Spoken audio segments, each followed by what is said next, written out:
Tonino était un garçon qui passait son temps à jouer aux jeux vidéo dans sa chambre et ne mangeait que de la restauration rapide. Chaque jour, le gamin commandait du McDonald's et d'autres choses et faisait la fête.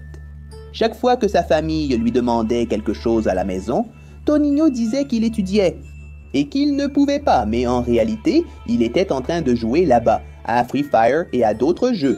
Il avait reçu un petit poisson comme animal de compagnie à Noël dernier, mais il ne faisait pas vraiment attention à l'animal.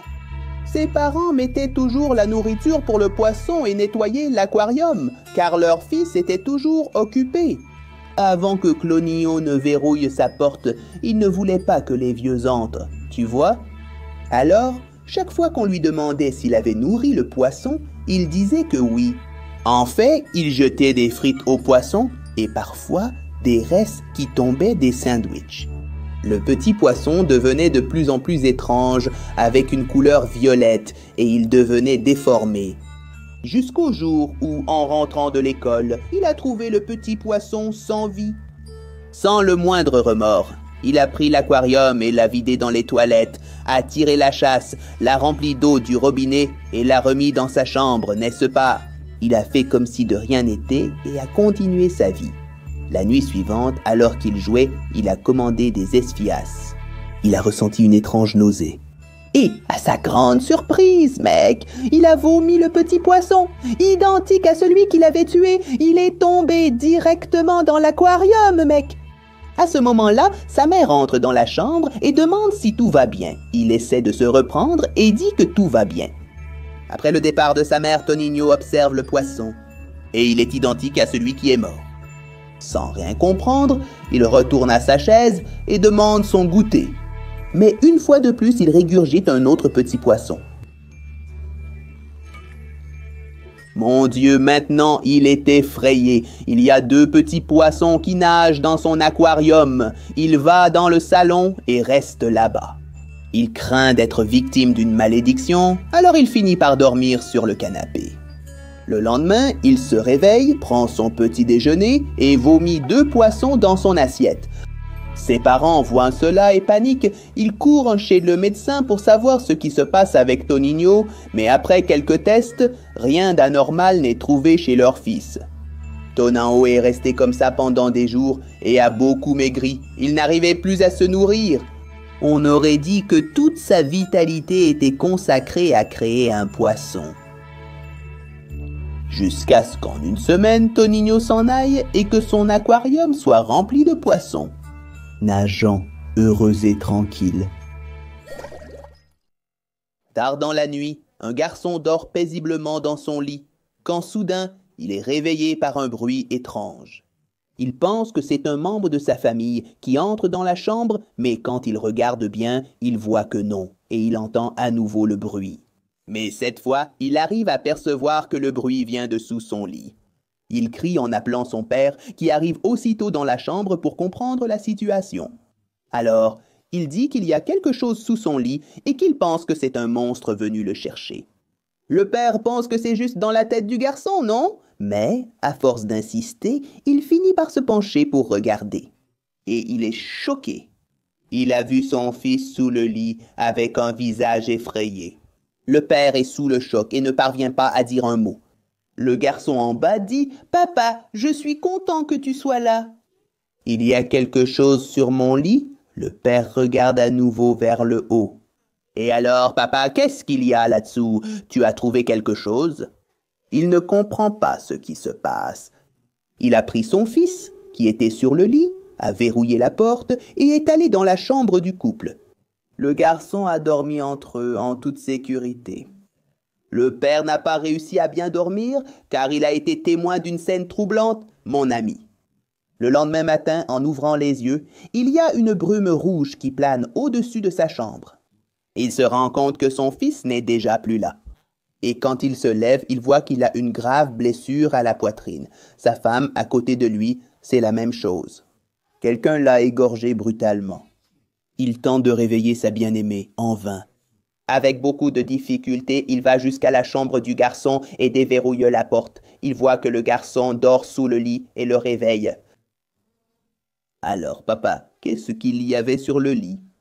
Le père reste paralysé. Il ne sait pas quoi dire, pensant simplement qu'il a pris le mauvais enfant la nuit précédente et l'a mis dans son lit.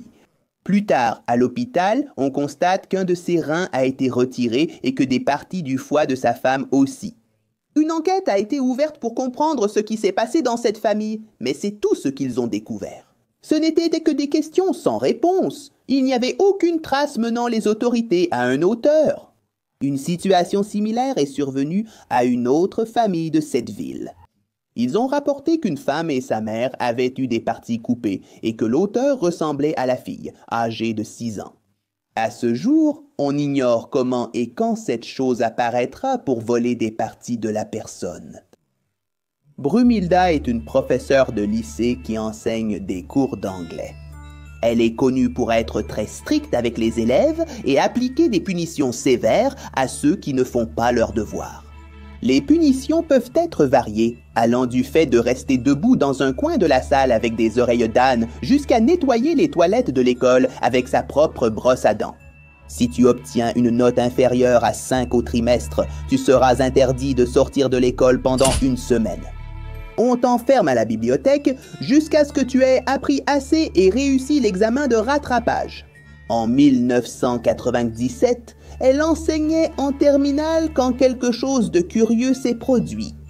Quelques élèves du fond de la classe n'avaient que de mauvaises notes à ces évaluations parce qu'ils passaient tout le cours à chahuter la vieille et ne travaillaient pas. Ils ont donc voulu se venger de la professeure pour lui donner une leçon. Ils ont eu l'idée de mettre du poison dans le gâteau et de le donner à la professeure dans l'espoir de se débarrasser du problème. Au début du cours, l'un de ces vauriens l'a offert comme une façon de se racheter pour son comportement en classe.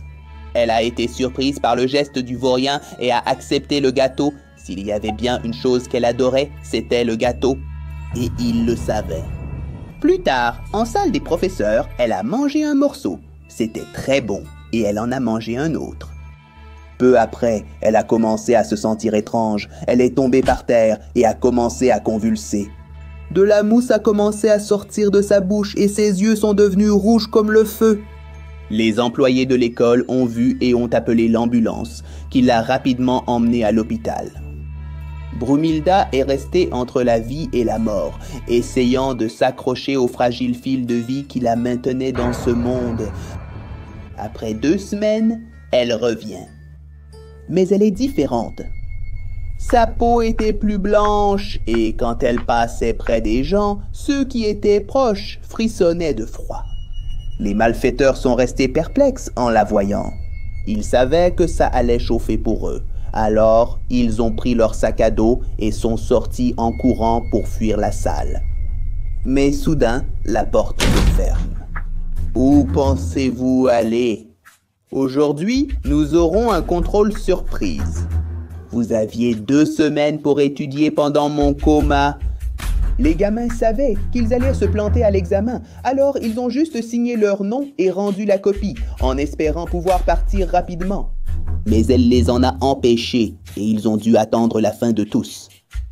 Vous avez déjà abandonné l'idée d'avoir un avenir. Vous comptez devenir des vauriens à la tête folle qui commettent des crimes pour se débarrasser de ceux qui vous dérangent.